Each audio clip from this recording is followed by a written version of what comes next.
Shalom Happy Sword Family, selamat pagi dan selamat mendengarkan renungan harian hari ini. Sebelumnya mari kita berdoa. Selamat pagi Bapa, Tuhan Yesus, Roh Kudus, terima kasih buat hari ini. Kami menyerahkan hidup kami ke dalam pimpinan-Mu supaya kami tidak menyimpang dari jalan-Mu. Biarlah kemurahan-Mu kami rasakan. Untuk yang berusaha atau yang berdagang, Tuhan berikan orderan.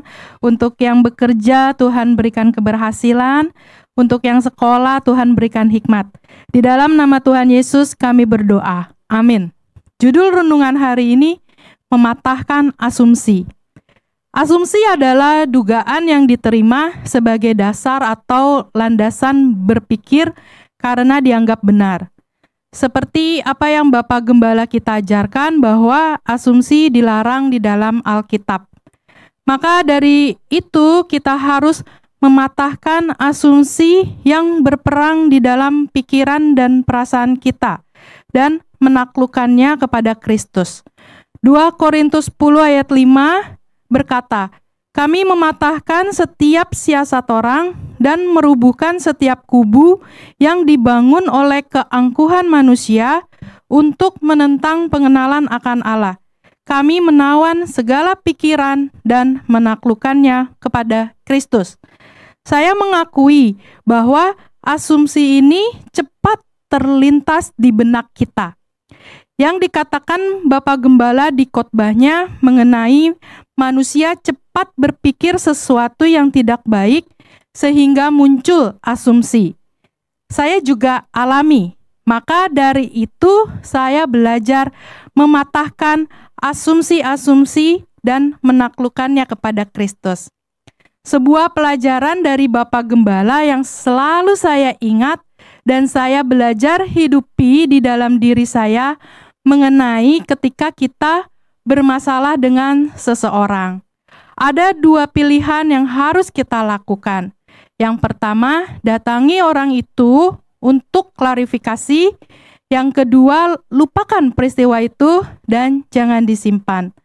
Dalam praktek pertemanan, dalam bekerja di kantor, saya belajar gunakan itu. Supaya hati kita itu tidak ada noda atau celah untuk iblis masuk dan merusaknya. Karena kita harus menjaga hati kita tetap berkenan di hadapan Tuhan. Itu saya belajar lakukan walau rasanya berat untuk dilakukan, tetapi itu untuk kebaikan kita sendiri. Saya mau melanjutkan kesaksian saya tentang sekolah Nicole. Jadi kami itu sedang mengurus keringanan biaya pendidikan Nicole. Dari pihak sekolah mengutus 2 orang untuk mengunjungi rumah. Karena manusia cepat berasumsi termasuk saya mulai berpikiran, bisa gak ya disetujui?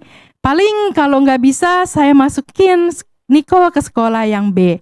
Itu asumsi yang terlintas cepat di pikiran saya. Tetapi ada satu kebenaran yang harus dipegang, yaitu firman Tuhan. Saya terus patahkan asumsi-asumsi saya dan menaklukkannya kepada Kristus.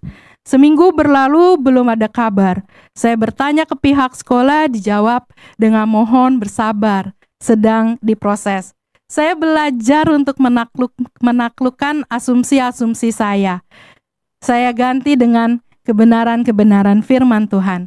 Tepat 2 minggu, pihak sekolah menghubungi saya. Yayasan memberikan keputusan untuk menyetujui surat saya untuk mencicil uang pangkal dan memberikan keringanan uang sekolah Nicole. Saya pun bersyukur, puji Tuhan. Asumsi-asumsi ini muncul walau kita sudah mengenal Tuhan. Tapi bedanya, mau gak asumsi-asumsi itu kita patahkan dengan menaklukkannya kepada Kristus. Karena dengan pikiran dan perasaan Tuhan yang ada di dalam diri kita, itulah yang mematahkan asumsi-asumsi.